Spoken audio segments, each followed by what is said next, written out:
Pemirsa, PDI Perjuangan mengklaim menang pilkada di 14 provinsi. Tapi di kandangnya Jawa Tengah hasilnya agak lain. Paslon yang diusungnya yaitu Andika Perkasa, Hendrar Prihadi diprediksi kalah melawan Ahmad Lutfi Tachiasin dengan selisih suara yang besar. Padahal di sebagian survei, Andika yang mengidentikan diri sebagai Rambo pernah memiliki elektabilitas yang lebih tinggi dibandingkan Lutfi. Apa yang menyebabkan PDI Perjuangan ambruk di Jawa Tengah? Apakah ini semua karena campur tangan Joko Widodo dan juga Prabowo Subianto yang turun gunung dengan mengendorse serta menyerukan warga di sana untuk memilih Lutfi Yassin? Saya telah tersambung dengan analis politik UIN Syarif Hidayatullah Adi Praitno serta dosen FISIP Universitas Diponegoro Wahid Abdul Rahman.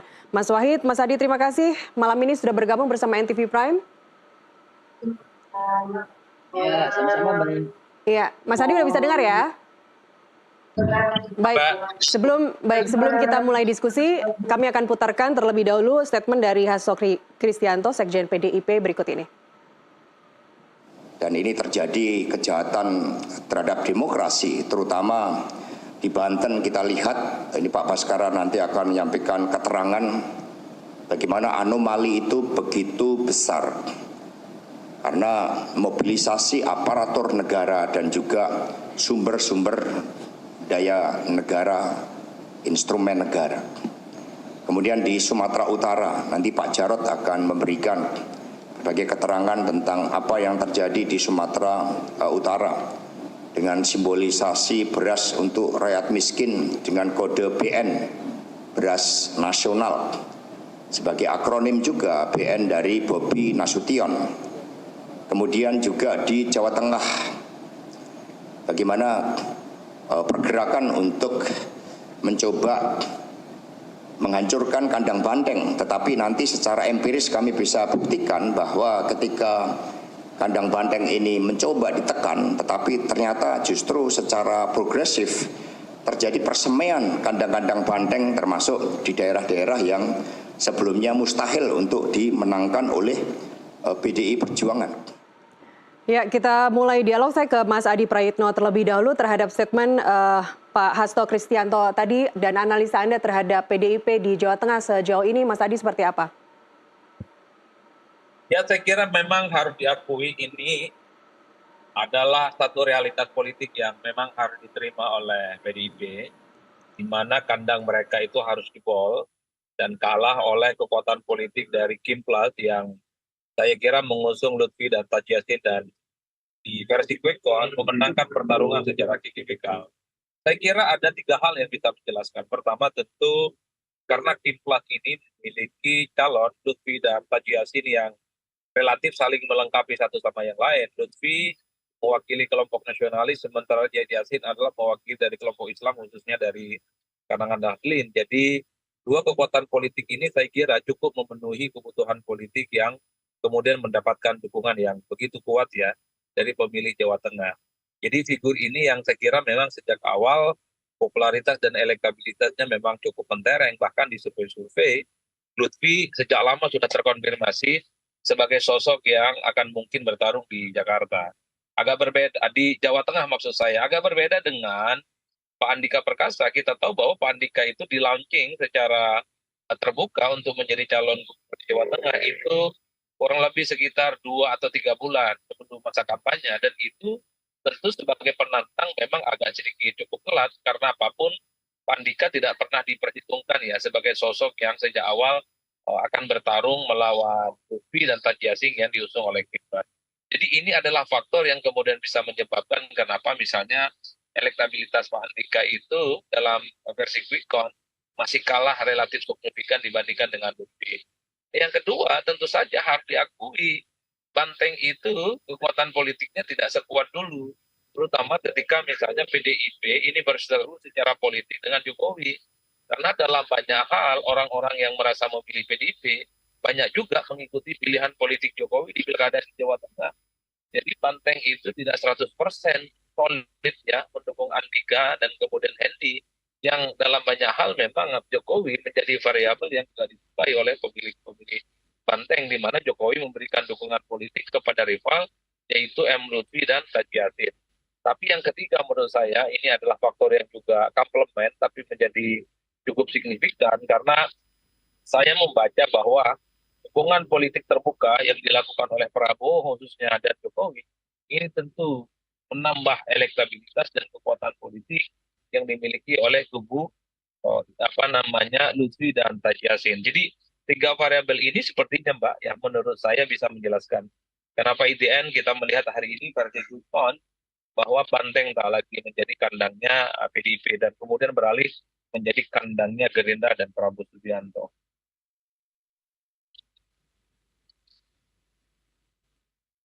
Bagaimana survei elektabilitas paslon 1 dan paslon 2 di Jawa Tengah kita akan tampilkan.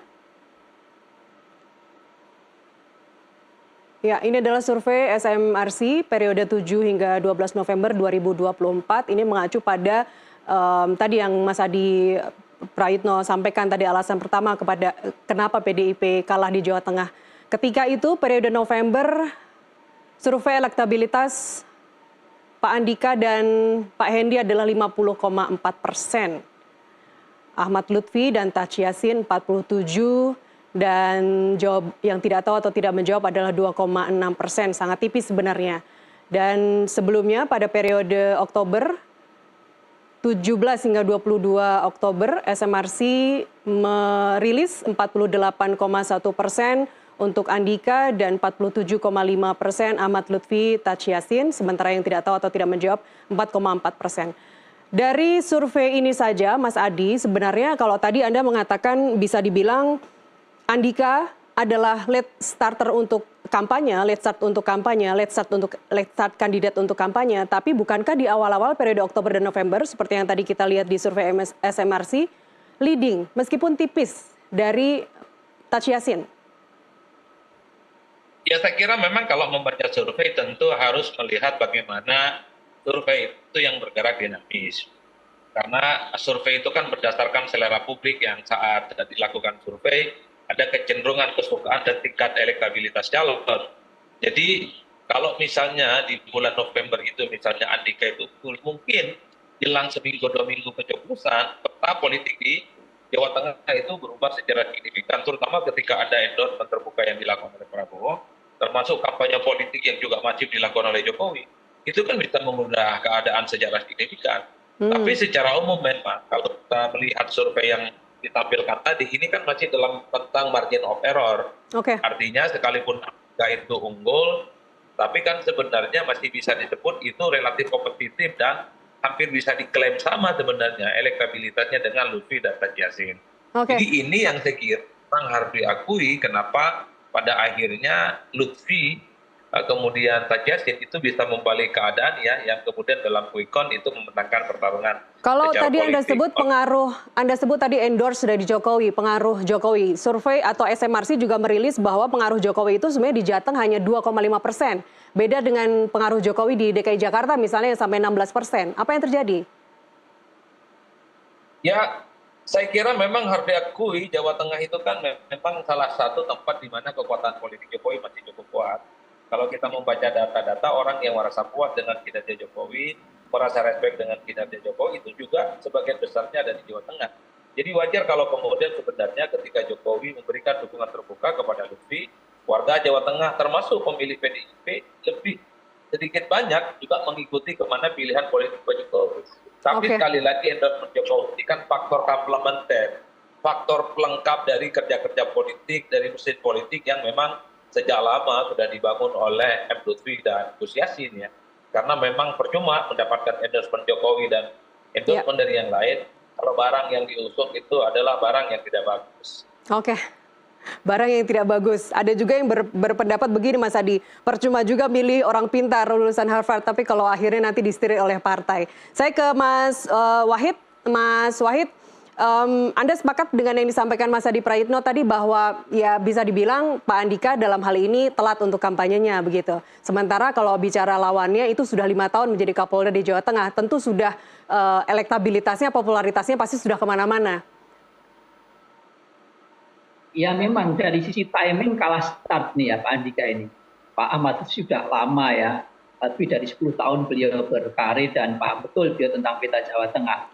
Yang kedua juga kalau lihat dari perspektif efek kandidat, Gus Yassin ini punya keunggulan yang absolut dalam perspektif aspek religiusitas, kedekatan beliau dengan ceruk pemilih santri itu absolut di Gus Yassin. Maka kemudian ini menjadikan basis-basis suara santri di Jawa Tengah itu sangat terkapitalisasi. Lihat saja misalnya Jepara, kemudian Rembang, kemudian Pati, Kudus, itu menangnya cukup telak betul.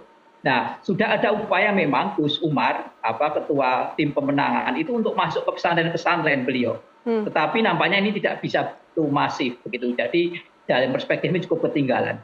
Yang kedua saya kira di awal-awal November itu sudah mulai kelihatan rentang ketertinggalannya sudah mulai melebar ketika Pak Jokowi masuk ke basis-basis kantong pemilih PDI Perjuangan yang saat itu cukup leading. Misalnya contoh saja Banyumas, kemudian Grobogan, kemudian Klaten bahkan. Ini kan yang kemarin itu memang cukup kuat PDI Perjuangan. Tapi begitu kemudian Pak Jokowi masif begitu dalam bahasa konvoy, saya kira efeknya luar biasa. Dan hari ini terbukti dengan wilayah-wilayah itu cukup jauh ya rentang ketertinggalannya. Baik. Nah, satu lagi saya kira juga Mas Wahid, sebelum berikutnya saya ingin mengingatkan kepada kita semua di Konvers PDIP kemarin bahwa dengan lantangnya Ketua DPP PDI Perjuangan Bidang Pemenangan Pemilu Eksekutif Deddy Sitorus mengatakan bahwa Jateng ini sekarang memang bukan lagi kandangnya Banteng karena Jawa Tengah adalah kandangnya Bansos dan juga kandangnya Parcok. Pendapat Anda yang juga warga Jawa Tengah? Ya itu tinggal dibuktikan saja ya oleh PDI Perjuangan kalau memang punya persepsi semacam itu. Proses saja bagaimana di Bawaslu, kemudian nanti barangkali kalau memang merasa ada banyak kecurangan ya di MK.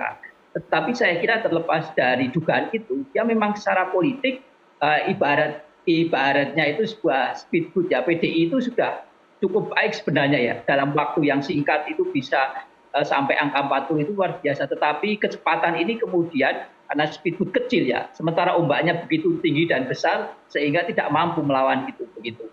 Anda ingin mengatakan bahwa di sini PDIP berjuang sendirian melawan koalisi yang begitu gemuk dan aparatur negara yang diduga ikut dalam kampanye bagi-bagi bansos? Saya lebih melihat pada bagaimana tadi Mbak efek kandidat dan kemudian mesin politik, yakni jaringan relawan dan koalisi yang saya kira memang cukup efektif begitu. Meskipun bukan berarti PDIP gagal, saya kira tidak karena di beberapa kabupaten lebih dari 15 saya kira PDI juga masih eksis begitu ya. Nah. Oke, saya ingin ke Mas Adi. Sebenarnya banyak yang bilang begini, apakah memang sudah begitu tinggi relaktan pemilih di Jawa Tengah? Kalau kita mempelajari perilaku pemilih di Jawa Tengah, sudah terlalu relaktan sebenarnya dengan partai PDI Perjuangan, bukan dalam hal ketokohan dalam hal ini. Mas Adi, masih di mute audionya? Mohon maaf, tidak terdengar. Saya kira memang harus diakui bahwa kenapa Jawa Tengah itu seringkali disebut sebagai kandangnya Banteng. Karena memang sudah terbukti secara politik, misalnya kader-kader PDIP yang maju dalam pilgub sekalipun tidak diunggulkan tapi menang, seperti yang dilakukan oleh Ganjar Pranowo gitu ya, melawan petahana di Waluyo beberapa waktu yang lalu. Bahkan dalam pileg termasuk pilpres misalnya, PDIP akan terbukti menang secara signifikan yang ada di Jawa Tengah termasuk pileg dan pilpres ya. Itu kan adalah argumen-argumen di mana publik berkesimpulan bahwa tidak mengherankan sebenarnya ada klaim yang menegakkan bahwa Jateng adalah kandang Banteng dan kandangnya PDIP. Tapi di politik itu sebenarnya tak ada yang abadi, Mbak. Ada siklus kekuasaan yang kemudian berubah. Saya membaca setelah PDIP pecah kongsi dengan Jokowi dan kalah pilpres, itu menjadi penanda betapa memang kekuatan politik PDIP di Jawa Tengah itu berkurang secara signifikan. Apapun judulnya, banyak pemilih PDIP itu karena faktor Jokowi. Jadi wajar kalau kemudian dalam pilgub Jawa Tengah, sikap politik Jokowi itu dalam banyak hal membuat pemilih-pemilih PDIP juga mengikuti kemana arah dukungan politik yang diberikan oleh Jokowi yang mendukung Lutfi dan Haji Yassin.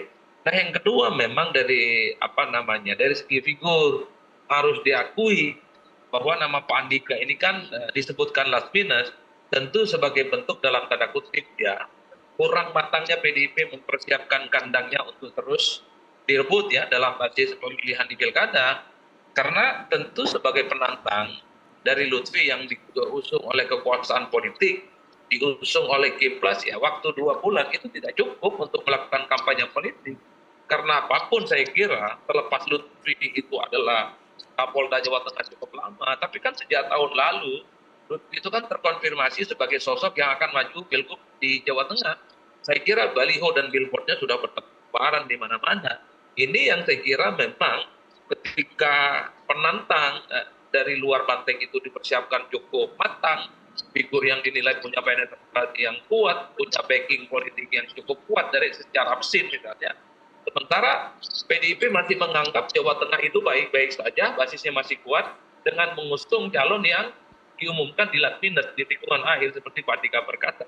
Jadi ini yang saya kira memang bisa menjelaskan kenapa pada akhirnya PDIP itu tumbang gitu ya. Jadi mempersiapkan kandidat untuk mempertahankan kandangnya itu belum maksimal dan belum terukur. Oke, belum maksimal, belum menyeluruh dan iya. Anda bilang tadi telat, tapi bukankah kalau perbandingannya atau lawannya Kapolda, meskipun selama 5 tahun Pak Ahmad Lutfi menjadi Kapolda di Jawa Tengah, tapi kan tugasnya Kapolda itu sebagai seorang Kapolda, bukan politisi yang kemudian bisa tebar senyum ke berbagai daerah di Jawa Tengah untuk dalam tanda kutip mengkampanyekan dirinya. Kita akan bahas lebih lanjut, Mas Adi dan Mas Wahid, usai jeda pariwara berikut. Pemirsa tetap bersama kami di NTV Prime.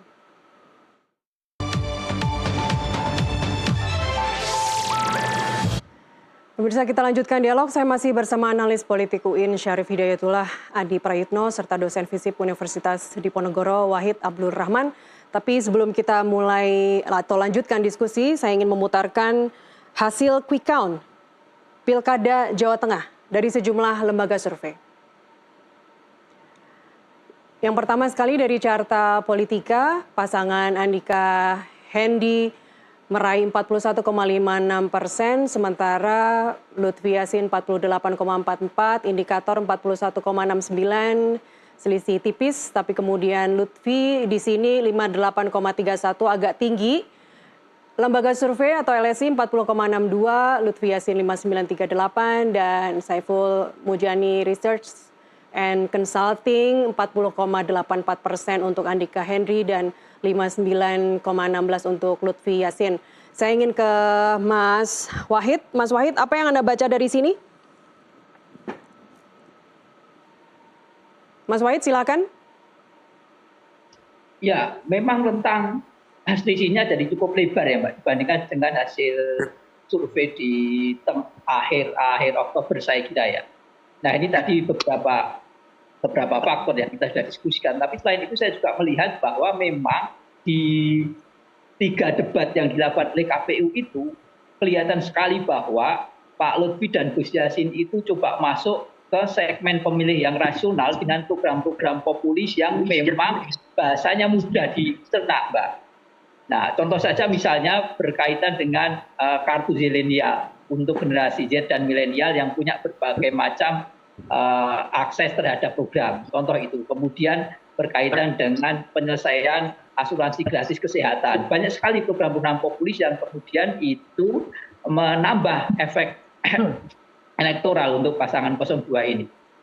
Nah, selain itu tadi Mbak, aspek bagaimana mengelola relawan dan jaringan di luar mesin partai. Nah, ini kelihatan betul saya kira di Jawa Tengah begitu masif, baik itu jaringan relawan yang dulu merupakan bagian dari Pak Prabowo maupun bahkan kemudian sejak Pilpres 2019 itu masih berlanjut. Termasuk kemudian jaringan Kiai Santri yang begitu masif dan ini yang tidak ada di pasangan Pak Andika dan Mas Hidayat Biadi. Oke, saya ingin ke Mas Adi. Kalau dibandingkan dengan perolehan PDIP di Pileg yang 25,9%, kemudian sekarang pasangan Andika mendapatkan 41% hasil hitung cepat. Apakah ini menurut Anda memang salah secara kuantitatif hitungan di awal? Bahwa karena ada 2 paslon, maka salah satu harus memenangkan 50% lebih suara. Sementara kekuatan PDIP belajar dari pengalaman Pileg adalah 25%. Ya saya kira memang pileg dan pilkada itu adalah dua hal yang berbeda. Karena seringkali kalau pileg itu kan daya ukurnya adalah bagaimana partai itu juga bekerja dan caleg-caleg yang bersangkutan.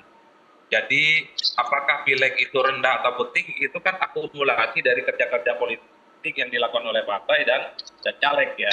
Sementara dalam pilkada itu kan murni figur yang kemudian menjadi magnet. Apakah sang figur itu bisa diterima atau tidak? Jadi kalau kita melihat pada pertarungan di Jawa Tengah yang dilihat itu sejauh mana Lutfi dan Gus Yassin itu memiliki daya pikat politik yang kemudian membuat pemilih di Jawa Tengah itu jatuh hati memilih dan datang ke TPS. Begitupun dengan Andika Perkasa. Saya kira memang kehadirannya itu akan mampu melipat gandakan mesin politik PDIP di Jateng yang dinilai memiliki basis massa yang cukup ideologis dan militan, atau justru sebaliknya tidak bisa menyalip apa yang sudah dilakukan oleh Peter Yassin. Kalau belajar dari survei di awal-awal Oktober dan November, Mas Adi, SMRC tadi misalnya yang sudah kita putarkan kan Rambo selalu leading meskipun tipis begitu ya dari Ahmad Lutfi. Tapi bukankah ada sesuatu yang extraordinary, hanya ada sesuatu yang luar biasa yang bisa mengubah perolehan suara atau elektabilitas mereka menjadi, kita tentu masih menunggu hitung manual KPU, tapi apa sesuatu yang luar biasa itu terjadi kalau menurut Anda bisa memutarbalikkan fakta? Ya tentu Mbak, kalau kita melihat survei-survei yang lain, kan ada juga yang memang mengunggulkan Lutfi dan Taj Yassin. Selisihnya signifikan. Itu yang saya kira memang kalau kita mengacu ke beberapa survei di Jawa Tengah, ada yang mengunggulkan Lutfi, ada juga yang mengunggulkan Pak Andika Perkasa. Itu dua hal yang saya kira memang per hari ini masih perdebatan. Siapa yang sebenarnya lebih akurat dan sebenarnya siapa yang lebih terukur.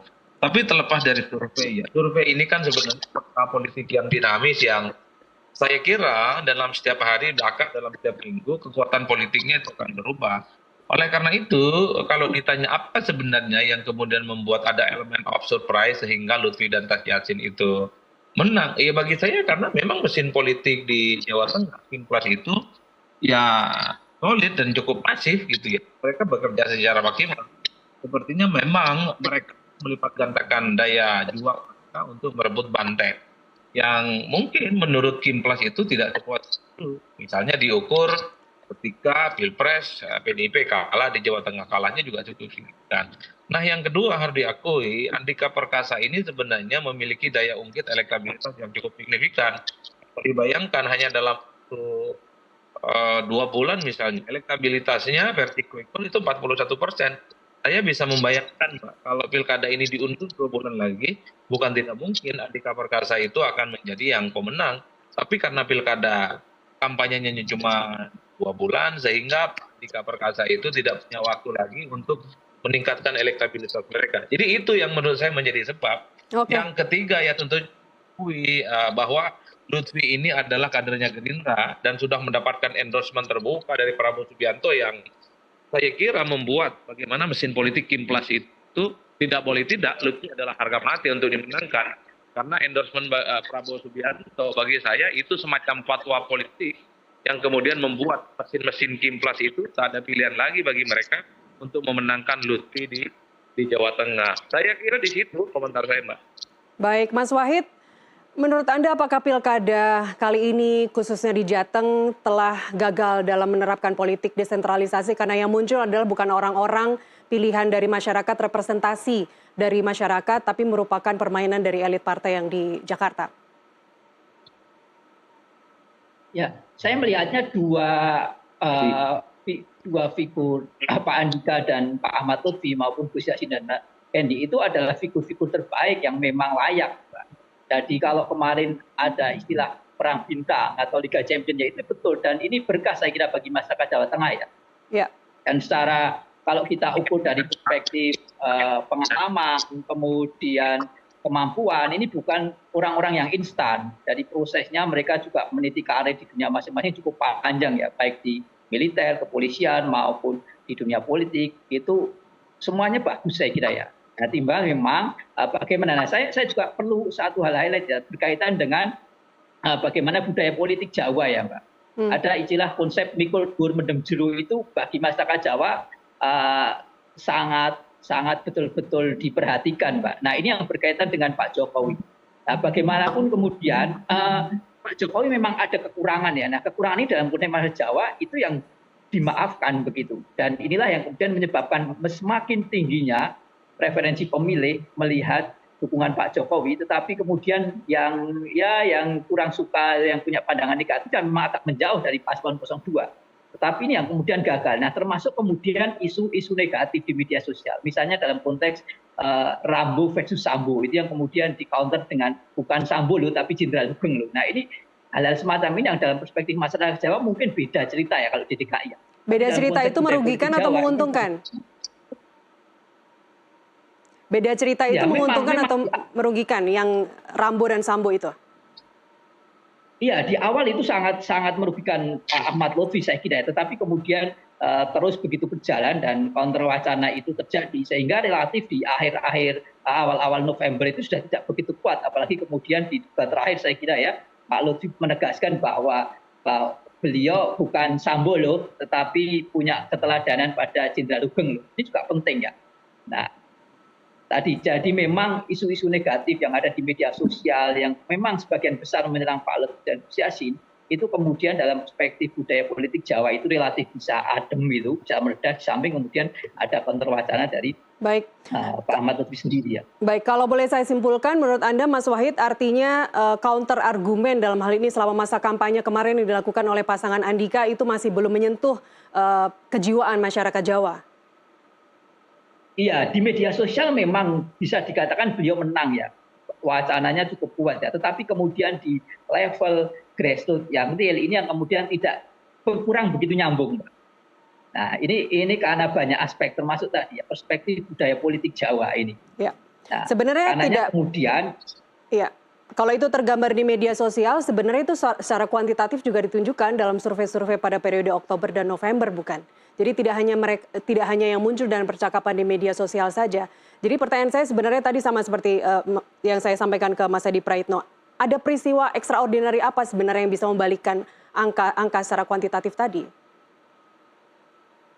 Ya, saya kira di awal November, Mbak, sampai dengan 27 itu bagaimana mesin politik dan efek kandidat itu begitu masif bekerja, Mbak. Contoh misalnya di sepanjang Pantura, itu saya kira juga semua melihat bagaimana kemampuan misalnya jaringan alumni pesantren Sarang, tempatnya Gus Yassin, itu bisa menguasai banyak kabupaten kota dan itu digerakkan kenapa? Karena kepatuhan, karena ketaatan, hormat santri kepada guru, kepada putranya guru, ini luar biasa. Dan ini yang kemudian di paslon 01 tidak punya, Mbak. Okay. Ada Gus Umar sebagai ketua tim itu memang berhasil masuk ke pesantren tapi tidak bisa masif, Pak. Inilah yang kemudian memang mengkristal di 2-3 minggu terakhir. Ini saya kira faktor itu sangat lebih terbuka. Oke. Artinya politik patronnya masih sangat kental di Jawa dan itu yang belum tersentuh oleh pasangan Andika. Mas Adi, ada yang ingin Anda tambahkan? Ya, secara prinsip kalau kita bicara tentang kontestasi pilkada ya, ini kan sebenarnya all in. Bagaimana sekecil apapun mesin politik itu memang harus dimaksimalkan, dikapitalisasi untuk memenangkan pertarungan. Nah, harus diakui ketika banteng ini dikeroyok oleh mesin politik Kim Plus, ini kan sebenarnya secara kalkulasi politik kan tidak apple to apple dan tidak head to head. Karena kalau dihitung rata-rata, memang di atas kertas, satu partai melawan begitu banyak partai politik itu memang secara kalkulasi politik tidak berimbang. Dan kita bisa menyaksikan di Jawa Tengah betapa memang mesin Kim Plus itu bisa bekerja secara maksimal. Ini yang saya duga mungkin karena faktor endorsement Prabowo secara terbuka. Saya justru melihat di Jawa Tengah itu adalah faktor dukungan Prabowo terbuka itu yang saya kira membuat partai-partai koalisi melipat gandakan dan memaksimalkan kerja-kerja politik mereka. Karena apapun, Lutfi ini adalah kader Gerindra yang saya kira menjadi pertaruhan politik bagi Gerindra untuk dimenangkan. Bahkan kalau kita melihat sosok Prabowo Subianto memberikan video statement, meminta kepada warga Jawa Tengah misalnya memilih Lutfi dan Taji Yassin, ini kan adalah pertaruhan politik yang tidak main-main. Bagi Prabowo tidak mungkin memberikan endorsement politik kalau yang diusung itu tidak bisa dipastikan untuk memenangkan pertarungan. Dan terbukti juga di mana-mana yang di-endorse Prabowo secara terbuka ya, termasuk di Banten, itu juga mudah menangkan pertarungan. Bahkan Andra Soni di Banten yang awalnya tidak diperhitungkan, mampu mengalahkan basis politik dinastinya Bu Airin Nahmidiani ya. Jadi ini yang saya kira memang kalau mau ditanya soal elemen of surprise-nya, adalah bagaimana Prabowo Subianto secara gestur politik, secara magnet politik, membuat partai-partai pendukung Lutfi dan Tahi Yassin itu tak ada pilihan lagi bagi mereka. Kuncinya adalah menang, menang, dan menang. Dan pada saat yang bersamaan, mesin politik PDIP itu tidak sekuat yang dulu, karena sedikit banyak pemilih PDIP ikut Jokowi, dan pada saat yang bersamaan juga misalnya Pak Andika itu telah dipromosikan sebagai calon gubernur di Jawa Tengah, sehingga tidak cukup waktu misalnya untuk menebalkan keunggulan dibandingkan dengan Lutfi dan Taji Yassin gitu ya. Yang saya kira ini terakumulasi ketika ada quick count yang ditampilkan, selisihnya cukup signifikan, melampaui 6-7%. Jadi ini yang saya kira memang harus menjadi evaluasi bersama. Ya bahkan kalau jujur Mbak, bagi saya ini juga tidak terlepas karena dari PDIP itu yang tak lagi jadi partai penguasa. Jadi biasanya partai-partai yang tak lagi jadi penguasa, daya tawar politiknya secara perlahan akan berkurang. Dan di berbagai pilkada secara serentak nasional, saya kira kantong-kantong dan basis-basis yang dimiliki oleh partai-partai tertentu itu kan satu persatu rontok. Kita bisa cek kan, di Depok kandangnya PKS rontok juga oleh Sekda yang saat itu kebetulan juga adanya Gerindra. Itu menjadi nyata. Kemudian misalnya di Banten, kandangnya Airin, kandangnya Golkar juga rontok satu persatu dan dikuasai oleh kadernya Gerindra, dan termasuk di di Jawa Barat dulu kandangnya PKS beralih jadi kandangnya Kuning, dan per hari ini adalah miliknya Gerindra. Jadi ini adalah siklus kekuasaan yang saya kira secara alamiah siapapun yang menang presiden dia akan kecenderungan akan begitu banyak memenangkan pertarungan di pilkada. Dan harusnya pemenang pemilu, partai pemenang pemilu juga ikut jackpot di pilkada-pilkada. Tapi komentar sedikit Mas Adi, tadi kalau Anda mengatakan bahwa PDIP saatnya dalam tanda kutip puasa dulu, kalau saya mengutip pernyataan Pak Hasto Kristianto tadi berdasarkan rekapitulasi sementara itu sebenarnya PDIP juga sebenarnya masih berjaya begitu loh. Dari 9 provinsi sekarang justru menang 14. Dari yang dulunya kader 5 sekarang ada 9. Jadi ada peningkatan, dan setelah ini kita lanjutkan diskusi apakah PDIP memang benar-benar keok di seluruh Indonesia, di seluruh di pilkada ini, atau sebenarnya masih ada sisa-sisa kejayaan yang masih bisa dipertahankan. Mas Adi, Mas Wahid, kita kembali usai jeda pariwara berikut. Pemirsa tetaplah bersama kami.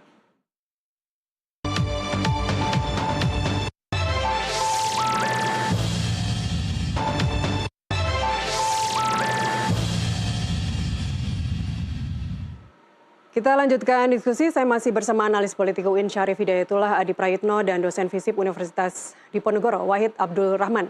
Saya ingin sebelum kita lanjutkan diskusi, kami ingin memutarkan statement dari Ketua DPP PDI Perjuangan Bidang Pemenangan Pemilu Eksekutif, Dedi Sitorus, berikut ini. Kita tahu sampai 27, sampai menjelang TPS tutup masih terjadi serangkaian aksi-aksi di berbagai tempat untuk mempengaruhi hasil pemilu. Dan ini membawa kami kepada pemikiran, meskipun tidak semua bayangkari negara yang ada di Kepolisian Negara Republik Indonesia setuju dengan tindakan Jenderal Listio, Bayangkara Negara. Tetapi perlu diketahui bahwa kami sudah sedang mendalami kemungkinan untuk mendorong kembali agar Kepolisian Negara Republik Indonesia kembali di bawah kendali Panglima TNI. Atau agar Kepolisian Republik Indonesia dikembalikan ke bawah Kementerian Dalam Negeri. Tugas polisi mungkin jika nanti DPR bersama-sama bisa menyetujui, menjaga lalu lintas kita supaya aman dan lancar. Berpatroli keliling dari rumah ke rumah agar masyarakat tidur dengan nyenyak. Ya, saya ingin ke Mas Wahid terlebih dahulu sebagai warga Jateng.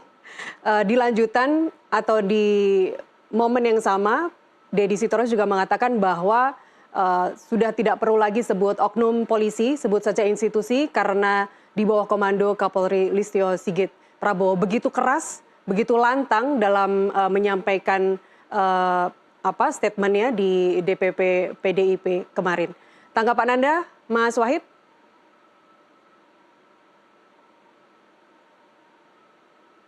Ya, saya kira kalau dalam konteks pilkada, jika memang kemudian itu disinyalir terjadi, saya kira ya tidak ada salahnya kemudian PDI Perjuangan atau tim pemenangan itu memproses ya dalam konteks keadilan pemilu ya, baik melalui Bawaslu maupun Mahkamah Konstitusi. Cuman tadi saya tekankan, kok saya melihat dalam perspektif elektoral kemenangan, ya memang harus diakui efek kandidat, kemudian mesin, kemudian politik programatiknya, paslon 01 relatif lebih kuat ya. Nah, itu saya kira, Mbak. Kuat dalam hal apa? Iya, tadi dalam mesin politik yang tadi kita diskusikan, kemudian dari efek kandidat, kemudian juga dalam politik programatik, tawaran-tawaran kepada pemilih di 3 debat yang diselenggarakan oleh KPU, itu memang secara kuantitatif lebih bisa dikatakan lebih kuat begitu. Oke, ini relate juga dengan temuan dari Perludem selama berjalannya pilkada, bahkan sejak kampanye pilkada serentak 2024 kemarin adalah bahwa adanya mobilisasi aparatur negara dan itu merupakan pelanggaran yang paling menonjol terjadi di Sumatera Utara dan Jawa Tengah. Ditambah lagi dengan survei dari SMRC bahwa 63% warga Jawa Tengah tidak menolak money politics. Kalau tadi dengan Mas Adi bicara terkait dengan extraordinary gitu ya, peristiwa yang luar biasa yang terjadi selama minggu-minggu atau hari-hari terakhir sebelum pencoblosan. Apakah ini Anda juga melihat ada relevansinya antara temuan SMRC mengenai money politics di warga Jawa Tengah, kemudian juga siklus ataupun pertunjukan-pertunjukan yang ditampilkan oleh para pemimpin bangsa dalam hal ini? Ya memang Mbak, tidak hanya di pilkada ini ya, di pileg kemarin, pilpres, dan nampaknya politik uang itu sudah quote and quote itu menjadi tradisi ya. Bahkan kalau kita melihat sejarahnya jauh di pilkades itu pun juga marak begitu. Dan ini dilakukan, ini tidak hanya dilakukan oleh 1-2 paslon atau 1-2 kandidat, tapi ini masif dan itu memang hampir sebagian besar survei menunjukkan ada rasa permisif ya dari masyarakat ya, karena itu dianggap, ada yang menganggap itu sebagai sebuah hadiah, sebagai sebuah kelaziman begitu. Dan ini juga tidak hanya baru 1-2 kali momen pemilu ini, tapi sudah lama Mbak. Ini yang kemudian memang menjadi salah satu tantangan bagi bagaimana membangun demokrasi di Indonesia, di Jawa Tengah termasuk menjadi lebih sehat. Gitu. Baik, kalau kita kembali ke survei SMRC, Mas Wahid, 2,5% saja sebenarnya pengaruh Pak Jokowi untuk pilkada di Jawa Tengah dan 16% lebih besar sebenarnya di DKI Jakarta. Sebenarnya apa sih yang sebenarnya apa yang sudah dilakukan oleh Pak Jokowi kemarin dalam kampanye-kampanye di Jawa Tengah? Karena kalau kita bicara secara kuantitatif berangkat dari survei SMRC tadi ada ketidaksinkronan di situ. Ya, saya melihat ada 2 aspek, Mbak. Satu adalah bagaimana efek Pak Jokowi untuk membangunkan dan kemudian mengkonsolidasi jaringan relawan yang sudah lama terbentuk, Mbak. Banyak sekali jaringan relawan. Dan ketika Pak Jokowi langsung memberikan endorsement, itu langsung terkonsolidasi, Mbak. Yang kedua, efek pada kepemilih secara langsung. Tadi yang saya sampaikan dalam konteks budaya politik Jawa, mikul dhuwur mendem jeruk. Banyak kebaikan yang memang dalam perspektif masyarakat Jawa Tengah, Pak Jokowi poinnya besar sekali. Pembangunan infrastruktur, kemudian juga secara politik sendiri Pak Jokowi punya image yang kuat, pemimpin yang dekat dengan rakyat, yang itu bagi masyarakat Jawa sebenarnya sangat sakral, Mbak. Sangat haru ya. Pemimpin yang harusnya berjarak, tapi Pak Jokowi itu diputar balikkan, dan itu sangat kuat esensi dari Pak Jokowi. Nah, meskipun kemudian memang ada juga persepsi negatif terhadap beliau, tetapi ini yang kemudian efeknya tidak sebesar yang terjadi di DKI, Mbak. Tadi konsep mendem jeru itu, Mbak. Jadi sesuatu yang meskipun negatif, sapu yang dinilai buruk itu tidak harus kemudian ditonjolkan, kemudian begitu terus menerus di blow up. Nah, ini yang agak berbeda saya kira ya dengan Jawa Tengah dan DKI. Kenapa efek Pak Jokowi tidak begitu besar di DKI? Baik, Jadi secara overall, PDIP apakah menurut Anda masih menjadi seorang pemenang dalam pilkada ini? Melihat dari pernyataan Pak Hasto misalnya, dari yang sebelumnya menang di 9 provinsi, sekarang 14 provinsi. Ya, saya kira dalam konteks Jawa Tengah saja juga ini bukan berarti kemudian PDIP tamat, tidak ya. Karena juga di kabupaten kota PDIP masih cukup eksis, Mbak.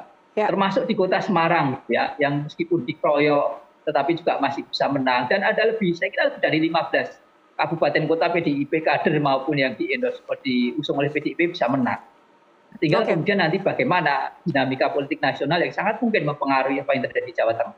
Oke, kalau tadi Anda bicara kota Semarang, PDIP dikeroyok begitu banyak partai, ada Demokrat, ada Gerindra. Apakah ini artinya kekuatan dukungan partai sebenarnya bukan penentu utama kalau itu terjadi di kota atau kabupaten? Iya, di pilkada saya kira memang banyak yang kemudian tidak linear, Mbak. Antara dukungan partai dengan kemudian kemampuan partai itu menjadi mesin politik banyak sekali yang itu tidak linear. Nah, inilah kemudian contoh saja misalnya di kota Semarang, PDIP masih sangat kuat, Mbak. Mesinnya sangat efektif begitu. Karena tadi juga di saat yang sama efek kandidatnya juga luar biasa. PDIP punya kandidat yang memang tidak hanya disupport oleh struktur, tapi punya sejarah dan cukup mengakar begitu. Baik, Mas Wahid Abdul Rahman, analis politik atau dosen FISIP dari Universitas Diponegoro, terima kasih telah berbagi insight bersama kami. Dan tadi sebelumnya ada Adi Prayitno, analis politik dari UIN Jakarta, yang sudah duluan cabut.